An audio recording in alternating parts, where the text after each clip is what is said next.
이 아침 저희들 주신 하나님의 말씀 신명기 16장 9절로 17절까지의 말씀을 봉독하여 드립니다.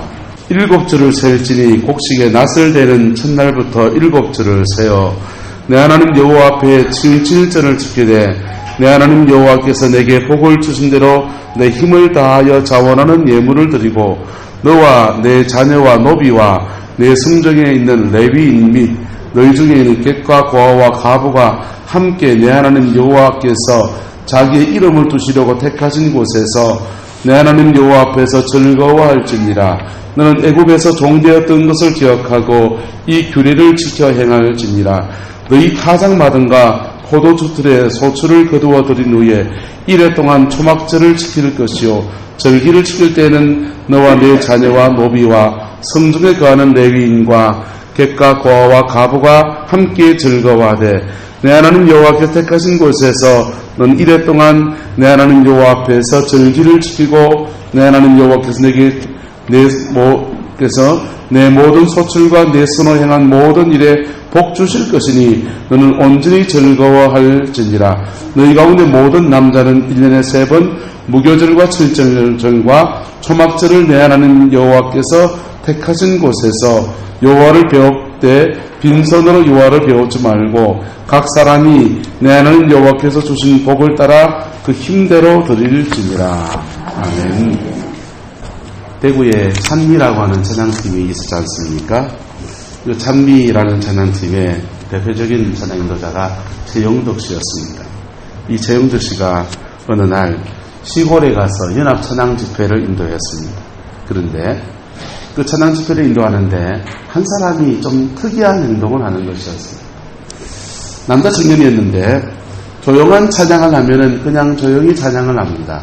그런데 좀 빠른 템포의 찬양을 하면은 예수님 찬양, 예수님 이런 찬양을 하면은 갑자기 오른손을 가지고 자기 뺨을 철썩철썩 치면서 찬양을 하는 것이었습니다.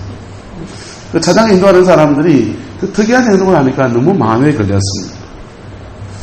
이걸 자꾸 때리면서 하니까 저분이 왜 저러나 싶기도 하고 당황스럽기도 하고 그랬습니다. 경북 영덕에서 일어난 일이었습니다.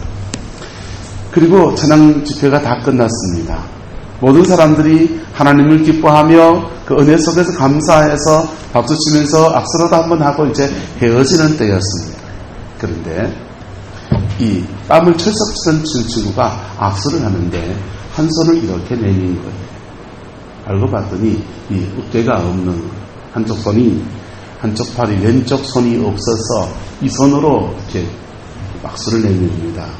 그때서야 모두가 다 부끄러워졌습니다. 남들은 박수치면서 찬양을 하는데 이게 얼마나 부러웠으면 또 하나님을 얼마나 찬양하고 싶었으면 이 손 가지고 이렇게 찬양을 하면서 하나님을 높였을까.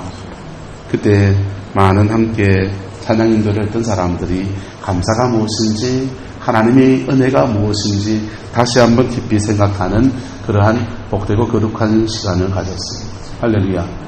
저와 여러분들은 오늘 맥주감사절로 주의를 지키고 있습니다. 여기도 아무도 보리농사 별로 신경 안 쓰고요.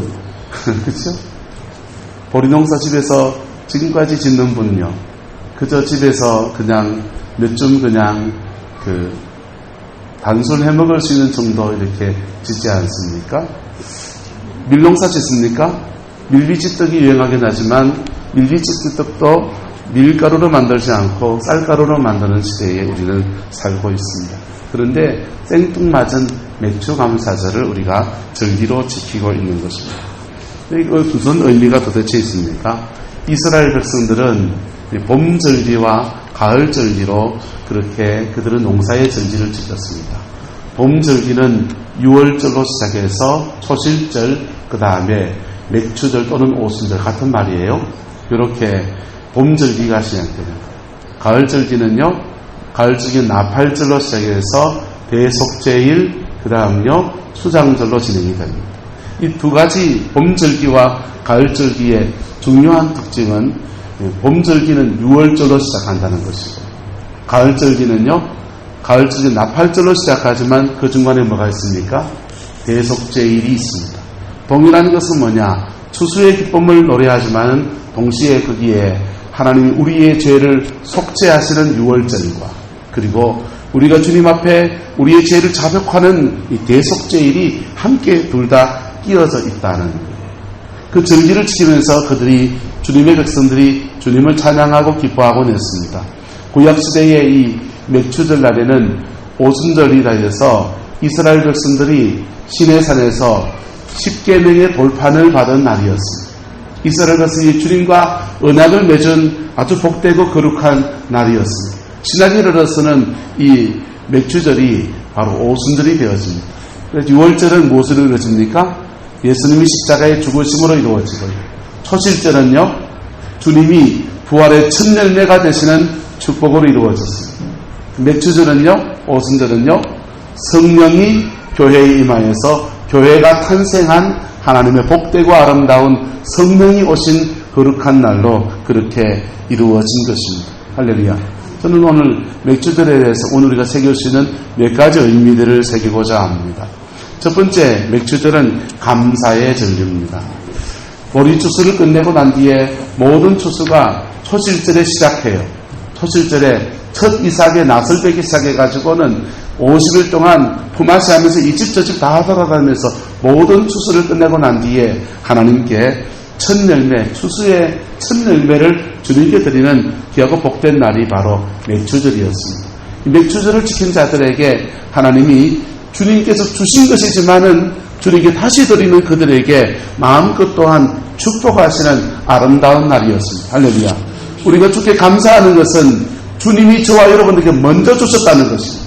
그리고 우리가 먼저 주신 것들을 주님께 올려드릴 때에 하나님은 이것을 감사로 받으시고 더 큰 것들을 우리에게 안겨주시는 은총을 주십니다. 할렐루야. 우리 아이들이 어렸을 때에 가게에 가서 과자를 사옵니다. 사와가지고는요, 아이들에게 이렇게 주는 거예요. 주고 난 뒤에 아빠도 한 개 줘! 그러면요, 큰애는 한 개를 집어서 아빠를 줘요. 그리고 엄마도 한 개 줘! 엄마도 한 개 줍니다. 얼마나 마음을 못합니까? 근데 둘째는요, 둘째는 원래 경쟁심이 강하잖아요. 둘째는요, 안 주는 거예요. 여러분, 아빠가 부모가 돼서 아이 과자 뺏어 먹는 재미로 사는 겁니까? 받아 먹으면서 기쁨을 나누려고 하는 것입니까? 기쁨을 나누는 것입니다. 그리고 그거 하나 받으면서 우리는 왠지 마음의 푸근함과 너무너무 감사한 아이들이 잘 자라고 있구나 라고 하는 생각들을 하곤 합니다. 우리 감사절을 지키는 것은 하나님이 여러분 삥 뜯는 것이 아닌 것입니다. 하나님이 저와 여러분들에게 전반기 동안 함께 하셨던 하나님의 은혜를 가지고서 주님이 주신 것들로 주님께 올려드립니다. 그런데 주님은 이것을 받으시면서 우리의 마음이 주께 있는 것을 확인하시고 그리고 하늘의 것들과 땅의 것들로 그들에게 채우시는 놀라운 역사 허락하여 주십니다. 할렐루야. 이 감사의 속에서 여러분들에게 이런 은혜가 있기를 예수님의 이름으로 축복합니다. 우리가 신앙생활에 가면은 늘 좋은 일만 있는 것은 아니에요. 그래서 감사의 때에 맞이할 때에 우리가 이런 세 가지 모습의 감사를 볼 수 있습니다. 첫 번째, 조건적 감사예요. 무엇을 주시면 내가 주께 이것을 드리겠습니다 라고 하는 서원적인 감사를 하고 조건적인 감사를 하는 사람들을 봅니다. 하나님 내게 이것을 허락해 주시면 나도 이것을 드리겠습니다 라고 조건적인 감사합니다. 그런데 그거 압니까? 화장실 들어갈 때 마음하고 나올 때 마음이 조금 다르다는 것을. 어떤 사람이 외나무 다리를 건너갑니다. 바람이 막 세차게 불어오니까 너무너무 겁이 나는 것입니다. 하나님 이 다리를 무사히 건너가게 하시면 우리 집에 있는 송아지를 주님께 드리겠습니다. 그랬습니다. 중간쯤 왔습니다. 바람이 이제 잔잔해지고 건너갈 만합니다. 주님 아까 그 말 취소하면 안 될까요? 이러는데 갑자기 또 바람이 확 몰려옵니다. 그때 이분이 깜짝 놀라서 또 외쳤습니다. 하나님 농담도 못합니까? 여러분 조건적인 감사도 우리는 때로는 우리의 신앙이 어릴 때는 하나님께 걸 수 있는 것이지요. 그런데 신앙이 성숙해 가면 이런 감사를 뛰어넘는 저와 여러분 되시기를 축복합니다. 때로는 우리 인생은요 과거에 대해서 감사합니다. 그러므로 감사합니다. 하나님 우리에게 베푸신 은혜가 지난 날을 돌아보니까 이것도 감사하고 저것도 감사해서 그러므로 감사하는 사람들이 있습니다. 여러분, 지난 날에 하나님이 주신 것들에 대해서 감사로 잘 매듭을 지을 수 있는 은혜가 있기를 예수 이름으로 축복합니다.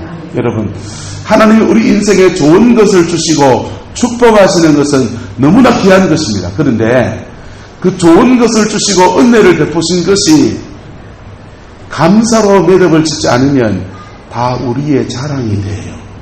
뭐가 된다고요? 우리의 자랑이 돼요. 우리의 자랑이 되면요, 우리도 모르는 사이에 그것이 우리를 엄청나게 교만하게 만듭니다. 성경은 말해요. 교만한 마음은 뭐의 앞잡이다? 넘어지게 앞잡이라고 그랬어요. 성경은 좀 더 고상한 말로 그것을 자기의라고 그래요. 하나님이 그의 인생에 허락하셨던 좋은 것들이 어떤 사람은 그게 자기의가 되어서 신앙의 계급장처럼 덕지덕지 붙어있는 사람들을 만나고 납니다. 불쌍한 사람들인 것입니다.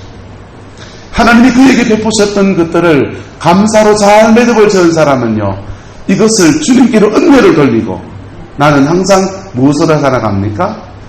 오늘 또 주시는 새 은혜를 붙들고 예수와 더불어 살아가는 것입니다. 할렐루야. 그 은혜가 저와 여러분의 있기를 예수님의 이름으로 축복합니다. 그럼에도 불구하고 어떤 사람들은 전혀 감사하지 않습니다. 그 사람들은 어떠냐? 하나님이 9가지 베푸신 것 외에 안 주신 것 한 가지 때문에 찝좁아 있는 거예요. 대부분의 경우. 부모와의 관계도 마찬가지입니다. 부모가 자녀에게 나름 최선을 다해서 뭔가를 해주는데 여러분의 자녀들은 때로는 여러분들에게 불만을 표할 때가 있습니까? 없습니까? 그 불만의 내용들이 주로 뭡니까? 부모가 9가지 해준 것에 대한 제목들입니까? 자기 보기에 안 해준 것 같은 한두 가지 문제인 것입니까? 우리의 신앙생활에서 신앙생활에 감사가 없는 사람은, 불평불만이 많은 사람은 바로 이와 같은 감사하는 저와 여러분 되시기를 예수님의 이름으로 축복합니다. 이 감사는요, 우리의 지난날을 모두 덮어버리는, 지난날을 모두 하나님 앞에 정리해놓고 하나님 앞에 귀한 상을 받는 은혜의 역사로 만들어주는 것입니다. 마지막에 세 번째 감사의 제목을 하는 사람들은 그럼에도 불구하고 감사하는 사람들. 뭐에도 불구하고? 그럼에도 불구하고. 이 그럼에도 불구하고 자기 삶에 풀어지지 않고 자기 삶에 형통이 없는데도 하나님께 감사하며 나가는 사람들은요, 이 감사를 통해서 더 큰 하나님의 역사를 보는 축복과 영광을 누리게 됩니다. 구약성의 하박국이라는 사람이 바로 그와 같은 사람 아닙니까? 무화과 나무에 뭐가 없고요? 열매가 없고, 포도나무에요? 소출이 없고, 감람나무에요? 열매 없고요. 외양간에요? 소가 없고, 우리에 뭐가 없고요? 양이 없고, 감사의 조건이 아무것도 없어 보입니다. 그런데 그럼에도 불구하고 그와 함께 하시는 하나님, 구원의 하나님이 그와 함께 하시는 것, 그것 붙들고 하나님께 감사하며 나갑니다. 그럼에도 불구하고 감사하며 고백한 하박국이 그 감사의 찬양 끝말미에 이렇게 고백합니다. 한번 따라합시다. 주께서 나의 발을 사슴과 같이 하사 나를 나의 높은 곳에 다니게 하시리로다. 할렐루야. 하박국 선지자의 높은 곳은 아마도 높은 선지자의 직임을 감당하는 것이겠죠. 원중이 목사의 높은 곳은요, 목회 안에서 하나님의 그 큰 은혜와 영광이 풀어지는 그런 것일 겁니다. 우리는 감사할 수 없는 상황 속에서 하나님 그분이 우리와 함께 하시는 것, 그것 붙들고도 감사하는 저와 여러분 되시기를 예수님의 이름으로 축복합니다. 이렇게 감사하면 우리 인생에 놀라운 복과 은혜가 쏟아지는데, 만약에 우리의 삶에 불평이 가득하게 되면, 불만이 가득하게 되면, 또는 이 감사를 맺어지지 아니하여서 우리 인생에 하나님이 준 좋은 것들이 자칫 교만의 제목이 되어지면 그만 사단의 공격들 속에 우리 노출되어져 버리는 거예요. 교만한 마음은 넘어짐의 앞잡이라고 그러는 거예요. 넘어짐의 앞잡이처럼 그렇게 우리 인생은 사단에게 나를 쏘세요 하는 타깃과 같이 되어버린다는 것입니다. 맥주절은요, 이렇게 추수의 영광과 기쁨을 노래하는 감사절의 의미가 있지만은 두 번째 이 맥주절의 의미는 치열한 영적 전쟁의 자리예요. 이스라엘 백성은 맥주절 추수 때만 되면 적들이 쳐들어온 모압이 쳐들어오고요, 암몬 자손이 쳐들어오고요, 미디안 족속이 쳐들어오고요, 블레셋이 쳐들어와서는 열심히 봄부터 수고했던 곡식단들을 앗아가느냐. 그래서 그것을 뺏기느냐 빼앗기지 않느냐라고 하는 치열한 전쟁의 텀을 지나가는, 요즘은 그런 얘기가 농촌에 CCTV가 다 달려있어서 그런 일이 별로 없지만은 옛날에 농촌 전역에 CCTV 안 달려있을 때는 곡식단을 논에나 들이나 이렇게 단을 쌓아두면은 밤에 트럭 와서 싣고 갔습니까? 안 갔습니까? 싣고 갔잖아요. 그래서 구동석이는 그 길을 저 목자까지 내야 되는데 길 넓으면 도둑놈 들어온다고. 길 넓으면 도둑놈 들어온다고 주민센터인가요? 거기 뭡니까? 거기까지만 길이 넓고는 그대로부터는 얼마나 좁은지.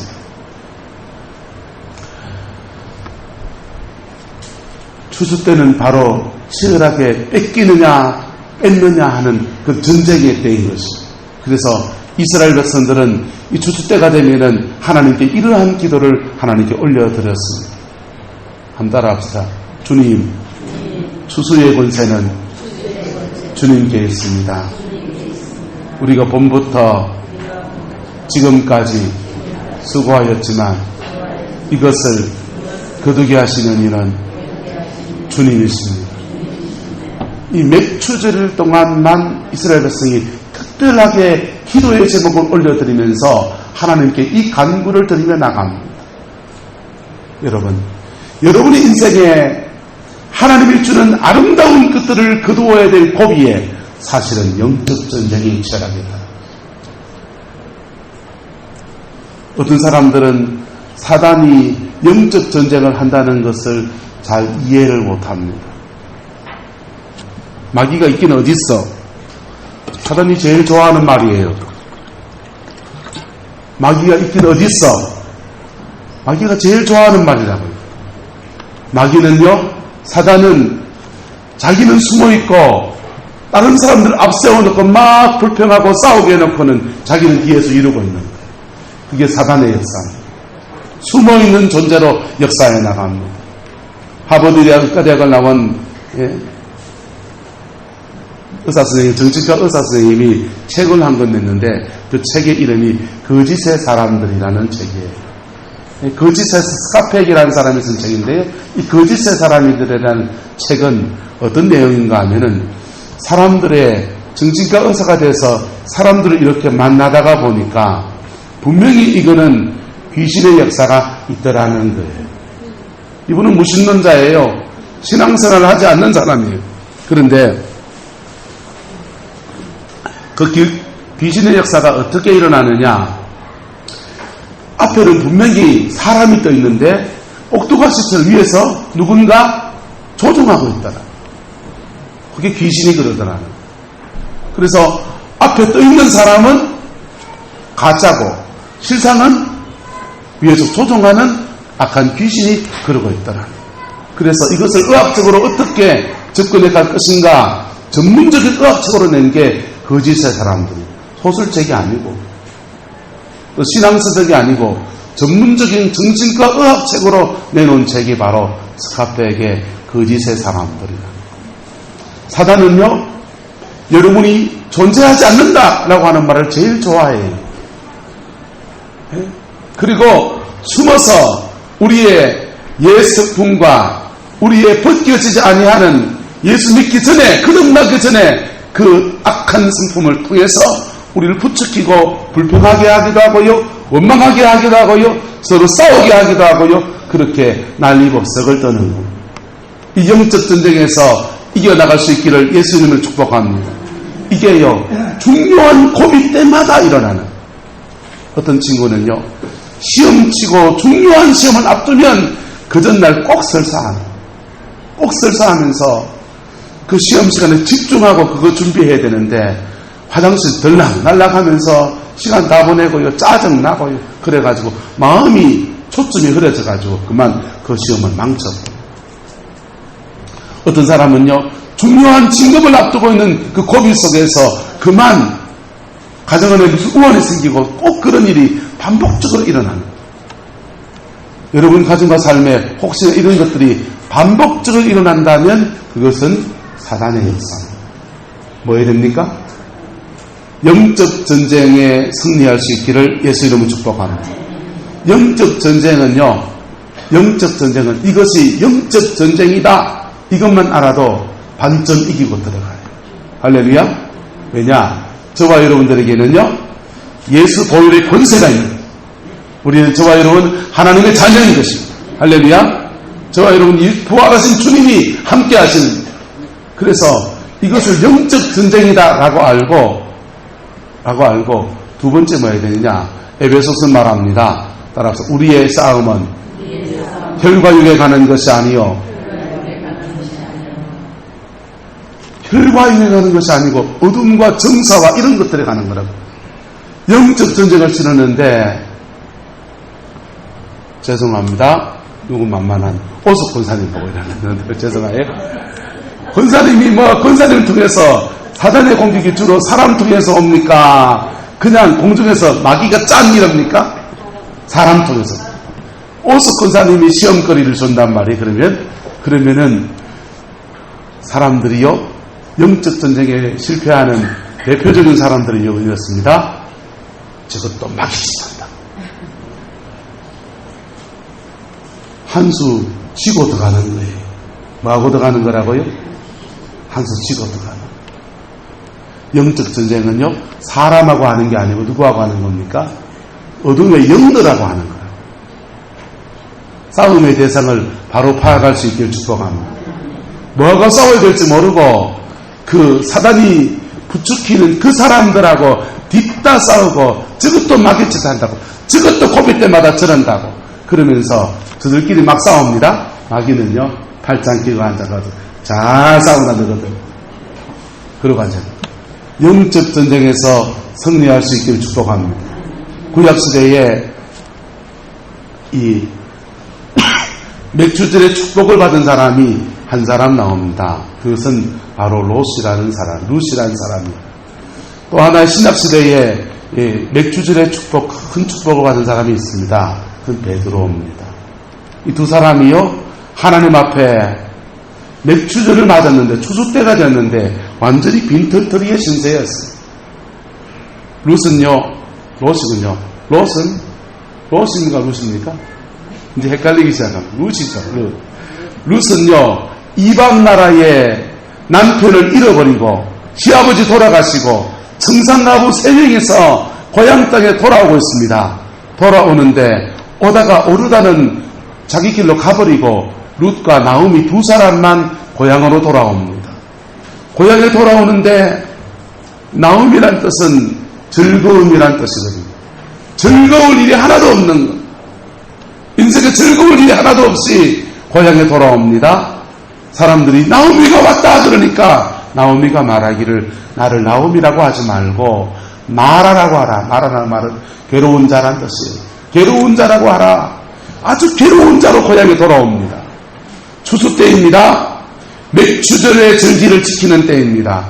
그런데 그 절기를 지키면서 이 룻이 맥주절의 기도를 하나님께 올려드립니다. 하나님 앞에 보리단을 주스면서 이삭 죽기를 해가면서 그거 추수하는데 하나님이 돌아온 그들에게 복을 주셔서 누구 아내가 되게 하십니까?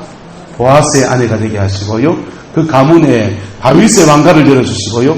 그 가문에서 예수 그리스도가 오게 하시는 놀라운 축복을 그에게 허락해 주셨습니다. 신약시대에는요 시몬 베드로가 6월절 날 예수를 부인했습니다. 부활하신 주님이 초실절날 첫 번째 부활의 열매로 부활하셨지만은 그분을 뵐 면목이 없습니다. 2번 부인하고 마지막은 저주까지 한 주제에 무슨 면목으로 주님을 뵙겠단 말입니까? 그는 디베랴 바닷가까지 가서 그냥 자기 인생 나는 고기나 잡으러 가겠다라고 하던 사람이었어요.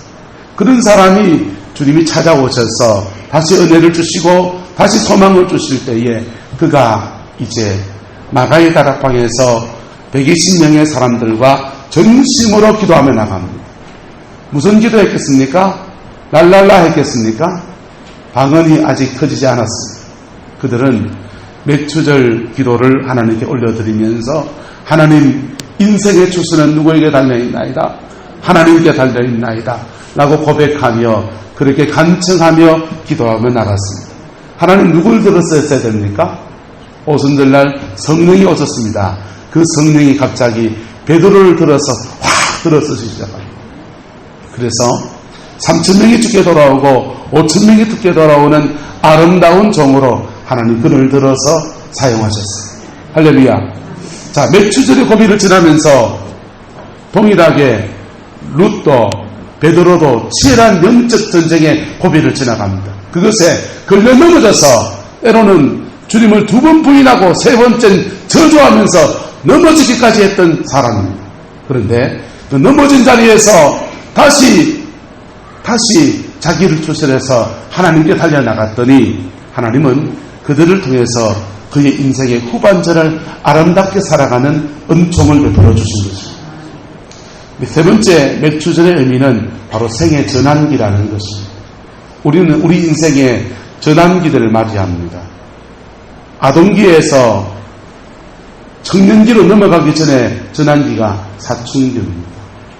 사춘기를 잘 보낸 사람들이 그 다음 제2의 인생을 살아가는 은혜를 누려요. 사춘기에 그만 엉뚱한데 무리던 사람들은요, 본드하고 성에 일찍 눈이 뜨기도 하고 별일이 다 일어나는 게 사춘기지 않습니까? 질풍노도의 시기라고 하고요. 중2, 중학교 2학년 때, 초등학교 5학년 때부터 시작해서 중학교 2학년, 3학년 때까지 주로 진행이 됩니다. 북한 군대가 못 내려오는 것은 대한민국에 누가 있기 때문이다? 중2들이 있기 때문이다. 왜? 다 폭탄이라는 거죠. 두 번째 생애 전환기가 있습니다. 두 번째 생애 전환기는 따라하면서 흔들리는 중년기입니다. 흔들리는 중년기예요. 아이들은 커서 이제 자기 길로 다 학업으로 이제 다 떠나버리고 두 부부가 혼자 남아서 자기 인생을 살아갑니다. 무엇에 살았는지 모르게 분주하게 살아왔는데 자기 인생의 이 꿈을 이루어 놓은 것도 별로 없고 자기 인생의 새로운 비전도 찾아야 되고 하는 그리고 인생의 생체의 주기가 자체가 달라져가지고 여성은 폐경을 겪고요.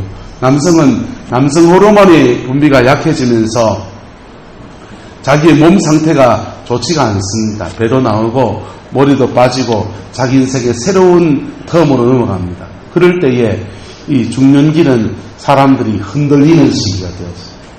그래서 여자분들은 뭘 타고 중년기 때 봄 타고 남자분들은 가을 타고 하나님이 다행히 봄과 가을로 나눠놨어요.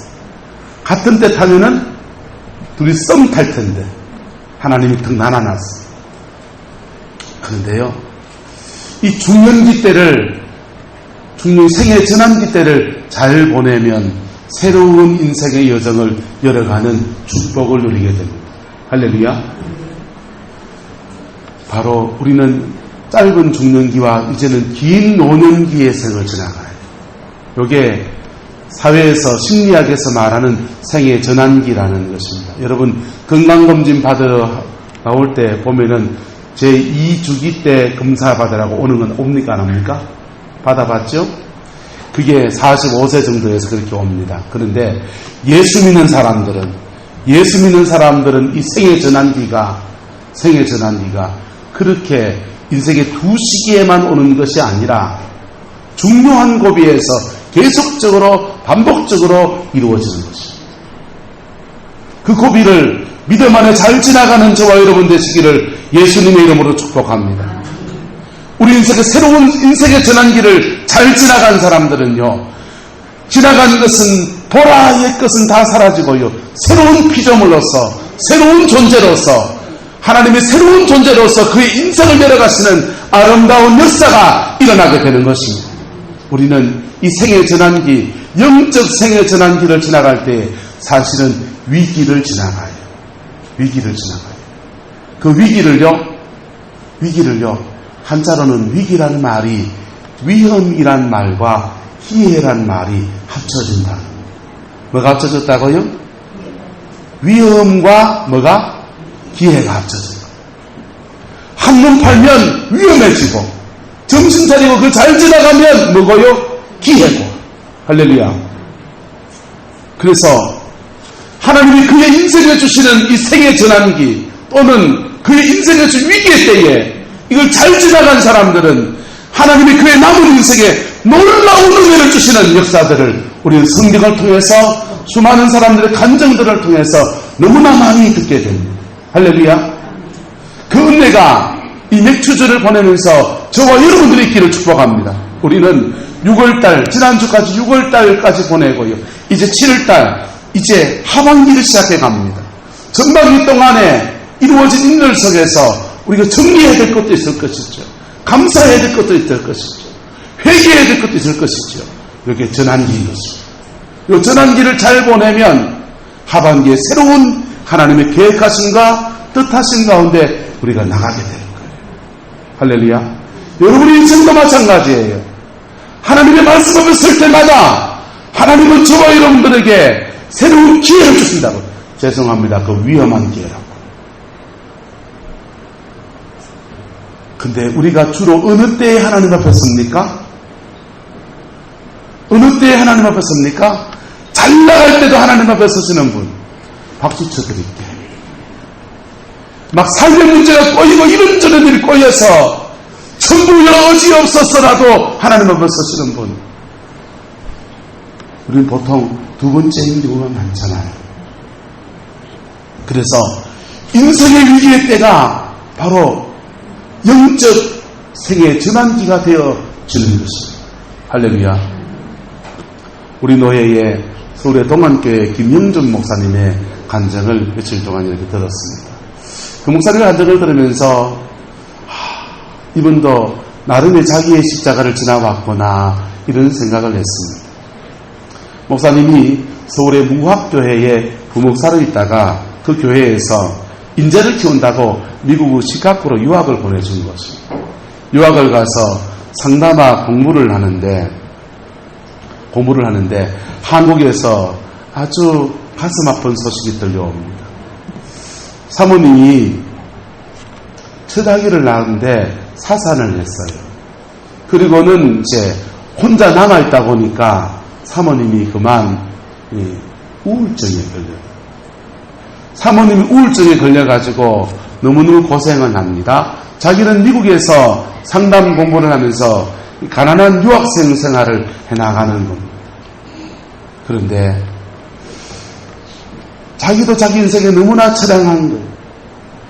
목회자이긴 하지만은 가난한 유학생 시절이, 그리고 아내는 우울증에 걸려있고, 그리고 그런 위기가 오니까 자기 인생에 나빴던 기억이란 기억은 다 떠오르기 시작합니다. 첫 아기를 잃어버렸을 때 그 아픔, 이런 것들이 막 몰려옵니다.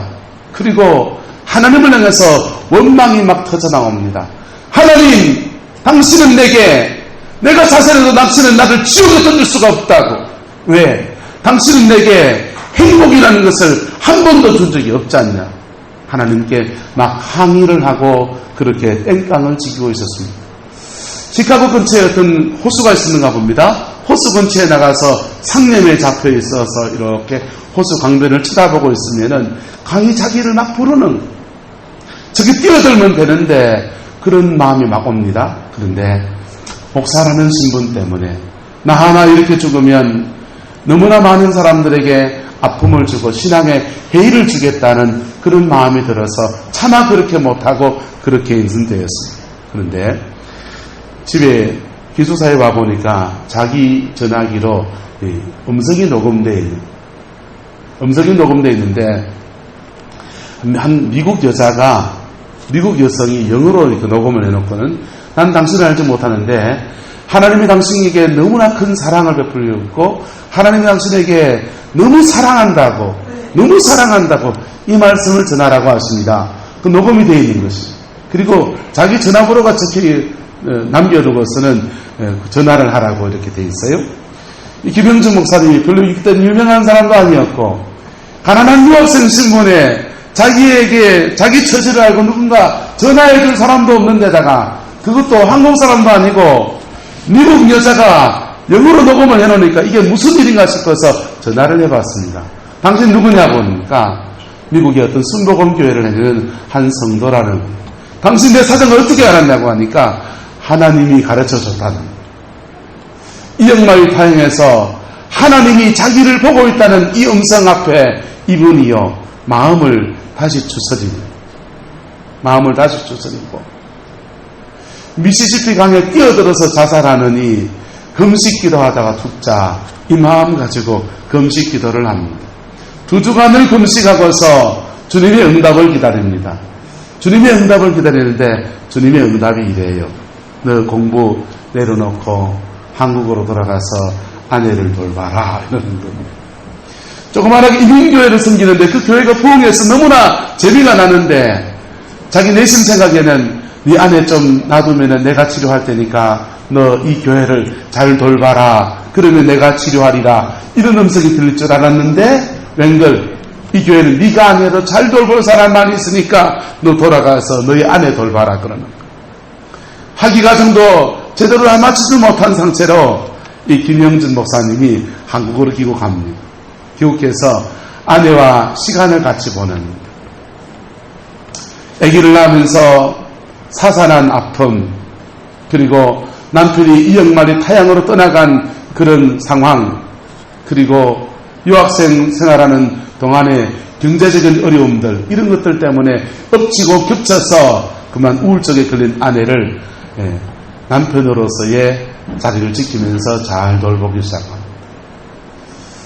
경남현 창신대학에서 연락이 와서 학교에 교목도 해주시고 유아교육과 교수도 해주시고 홀이 와서 거기 가서 그거 돌보면서 아내랑 같이 전원생활 즐기고 그리고 아내랑 같이 신앙의 삶을 다시 일깨우면서 몇 년의 세월을 그렇게 보내요.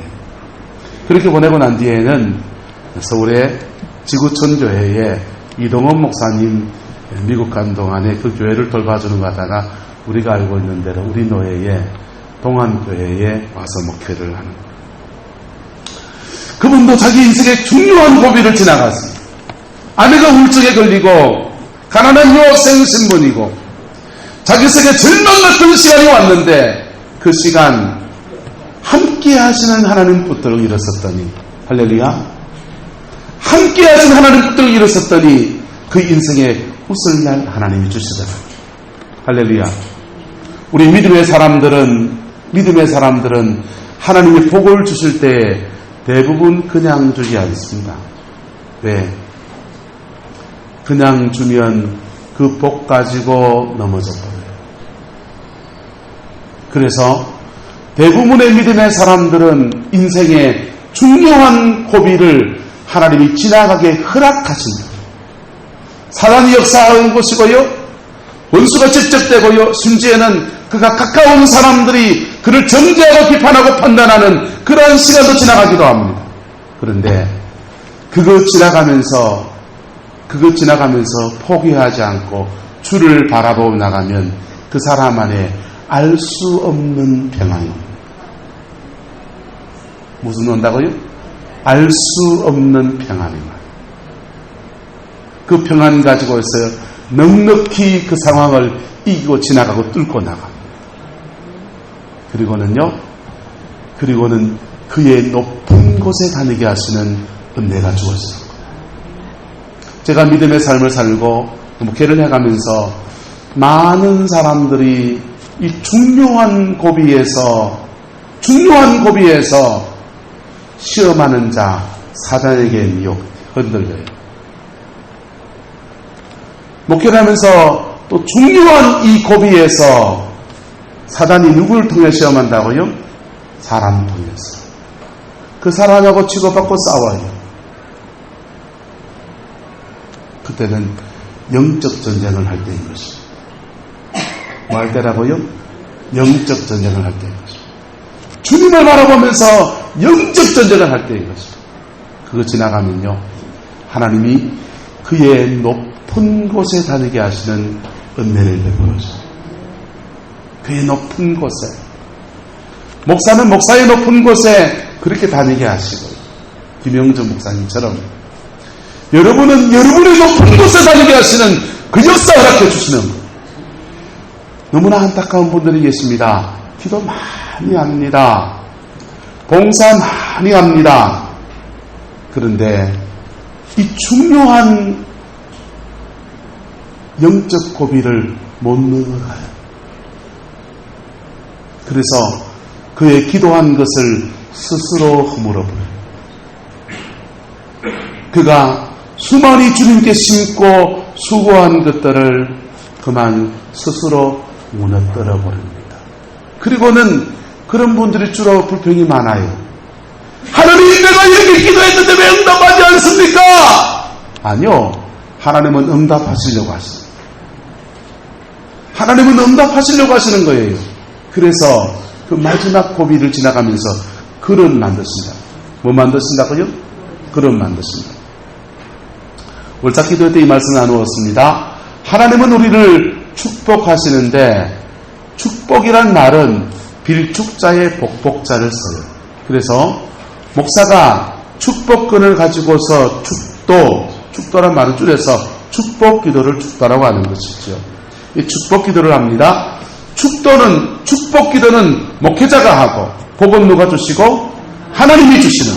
그런데 하나님이 저와 여러분들에게 복을 주시는데, 균형 잡힌 복을 주시기를 예수 이름으로 축복합니다. 여러분이 꼭 맞는 복을 주시기를 주의 이름으로 축원합니다. 그런데 이 복을 받는데 세 가지 중요한 것이 있습니다. 하나는, 첫 번째는요, 복을 받을 그릇이 만들어져야 돼요. 뭐가 만들어져야 된다? 복을 받을 그릇이 만들어져야 돼요. 낚시를 하러 가는, 고기를 잡아가는 배는 배 밑창에 뭘 준비해 갑니까? 고기 잡으면 담을 창고도 준비하고요. 그 다음요, 고기 잡으면 그 상하지 말라고 뭐도 준비합니까? 얼음도 부대기로 준비해 갑니다. 잡으면 담을 채비를 해가지고 가는 것이지. 그리고는 잡으면 거기다가 담아서 그렇게 오는 거. 그릇 준비가 안 되면 어떻게 해야 됩니까? 하나님이 그에게 제대로 줄 수 있다 없다? 제대로 줄 수가 없는 것이지. 그래서 이 그릇 만들기를 하시는 작업이 첫 번째는 말씀이에요. 뭐라고요? 말씀. 여러분 영혼에 떼어진 구, 빵꾸난 거, 하나님의 은혜가 담기면 쏟겨져 나가버리는 거. 한 교회에서 6년째 목회하니까 죄송하지만 여러분 사정 제가 다 알아요.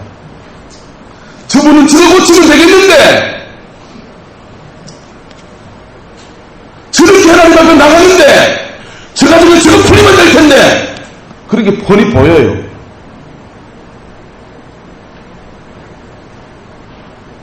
말해줘야 됩니까? 말하지 말아야 됩니까?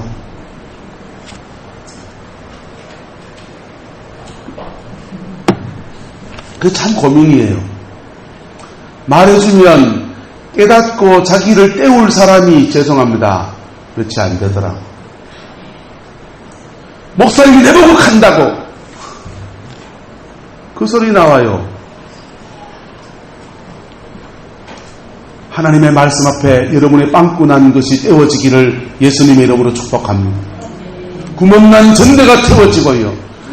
은혜의 구멍난 도가니가 채워지고요. 떼워져서 그 빵꾸난 것이 떼워지기를 예수 이름으로 축원합니다. 그게 우리가 예수의 십자가 앞에 서야 되는 것입니다. 주의 십자가 앞에 설 때에 주님은 우리를 온전케 하시는 거예요. 목사의 사명이 뭐냐? 첫 번째, 성도를 온전케 하며, 성도를 온전케 하며. 온전케 한다는 말은 무슨 말이냐? 바로 이거 구멍난 거 떼우는 거예요. 두 번째는요, 우리가 아무리 떼워도 잘 안 떼워지는 거 있나요, 없나요? 있죠. 그거는 중보가 필요한 것입니다. 그 사람의 인간이 가지고 있는 연약함과 근원적인 한계예요. 그거는요, 아무리 때우려고 해도 안 때워지는 거예요. 그거는 주님의 보혈로 덮어주세요 하면서 중보해야 되는 거예요. 그리고 그의 인생이 하나님 앞에 심은 대로 하나님 거두는 복을 주세요. 그게 축복 기도인 것입니다. 할렐루야. 저와 여러분들에게 이 맥주주를 지내면서 여러분의 새로운 생의 전환이 일어나게 되기를 예수님의 이름으로 축복합니다. 지나가는 생과 다른 전혀 다른 생을 살아가는 은혜가 있기를 주님의 이름으로 축원합니다. 그렇게 되려면요, 여러분이 여러분의 생에 터널 같은 시간을 지나가야 돼요. 여러분 생에 터널 같은 시간을 하나님이 지나가게 하시는데 그 지나가는 속에 하나님의 은혜 붙들고 뚫고 나가야 돼요. 저는 이런 여정을 지나갈 때마다 제가 제일 어려운 거는 뭐냐? 저도 이런 여정을 몇 번이나 지나갔어요. 그 지나갈 때마다 제가 제일 어려운 건 뭐냐? 하나님은 언제나 신실하시더라. 그래서 그 상황 속에서 주님을 바라보는 건 하나도 안 어려워. 엎드려 있으면 주님이 나 만져주시고요, 상한 마음도 만져주시고요, 혈기 나는 것도 만져주시고요, 새 마음 부어주시고요, 새 은혜 주시고 새 용기 주시고 다 주세요. 네? 다 주세요. 주님을 바라보는 건 어렵지 않아요. 그런데 목사는 주님만 바라봐가 될 문제가 아니거든요. 그 고비에서 영혼을 사랑해야 돼요. 뭘 사랑해야 된다고요? 그런 고비를 지나가면서도 내게 상처 준 사람들, 때로 내게 돌 던진 사람들, 때로 내게 악당하는 사람들까지라도 주의 이름으로 사랑해요. 그게 안 나오는 거예요. 그게 안 나오면 며칠 동안 하나님 앞에 끙끙 머물러 있어요. 끙끙 머물러 있으면서 주리를 틀고 몸부림을 치는. 그리고는요, 이상해요. 그러고 있다 보면은 그분이 나를 사랑하시는 그 사랑이 내 가슴을 녹이기 시작해요. 그리고는요, 뭉클한 아버지의 사랑, 뭉클한 아버지의 사랑이 뿜어져 나옵니다.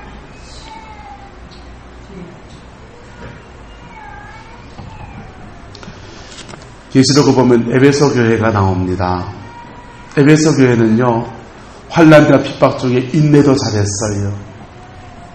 주님을 충성되게 섬겼어요. 그 속에 분별도 잘했어요.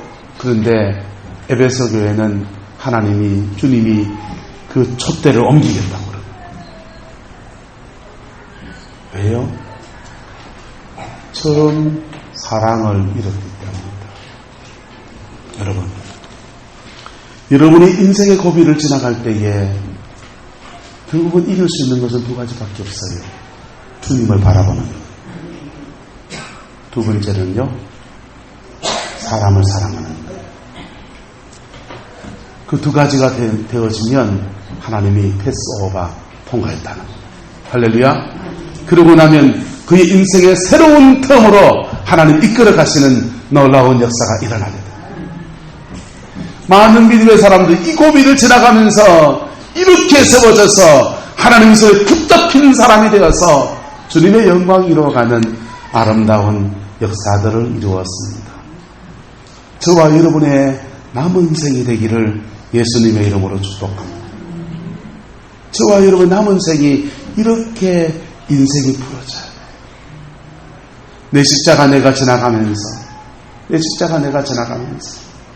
그 속에서 나 변화시키는 주님의 사랑, 그리고 내게 준 사명을 다시금 붙들고 나가는 그 은혜가 우리 인생을 새로 쓰게 하는 놀라운 역사를 이루어가는 겁니다.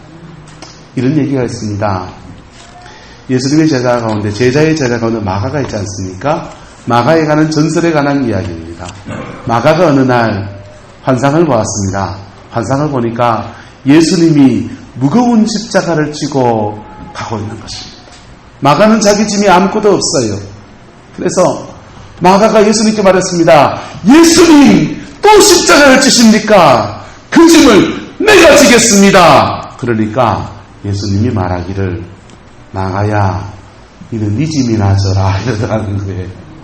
그래서 그제서야 깨닫고서 자기 삶의 자리 이렇게 돌아가 보니까 자기가 짊어져야 될 십자가가 있더라는, 그거 찍어서 막 가니까 예수님이 또 다른 십자가를 지고 가고 있습니다. 아니, 주님, 아까 십자가는 뭐고 이건 또 뭡니까? 그러니까 마가가, 예수님이 이렇게 말합니다. 너에게 축복하기 위해서 내가 짊어야 될 짐을 이제 지고 간다, 이랬더라는 거예요. 할렐루야. 우리가 기쁘게 주님이 주신 믿음의 여정을 걸어가면 하나님은 우리의 삶에 전혀 다른 것들로 우리에게 안겨주십니다. 오늘은 맥주절입니다. 한번 지나가는 절기로 지나가 버리면 여러분 별 의미가 없을 거예요. 그런데 여러분의 인생에 새로운 전환기로 가는 길목에 서 있다라고 이 말씀을 받으면 저와 여러분의 인생에 하늘의 신령한 복과 땅의 새로운 복과 가정 안에 주어지는 하나님의 은혜의 복들이 가득히 쏟아지게 될 겁니다. 출애굽기에서는, 오늘 말씀을 다 못 나눴는데, 출애굽기에서는요, 이 맥추절을 지킨 자에게 주시는 축복을 세 가지를 말합니다. 그의 소산의 복을 주시고, 그의 가정의 질병을 제하여 주시고, 그 소원의 항구를 이끌어 주신다는 내용들이 출애굽기에 나오는 축복의 내용들이에요. 여러분, 그 복이 저와 여러분들에게 쏟아지게 되기를 예수님의 이름으로 축복합니다. 기도하겠습니다. 사랑과 은혜가 많으신 아버지 하나님, 주님을 사랑합니다. 주님을 의지합니다. 꼭 예수님 안에 승리하는 저희들 되게 역사하여 주시옵소서. 아버지의 사랑 안에 세워주시고 아버지의 은총 안에 덮어주셔서 반드시 주의 이름만 높아지며 주님의 영광만 드러나는 아름다운 은혜 허락하여 주시옵소서. 주님, 저희들 맥주절을 보내고 있습니다.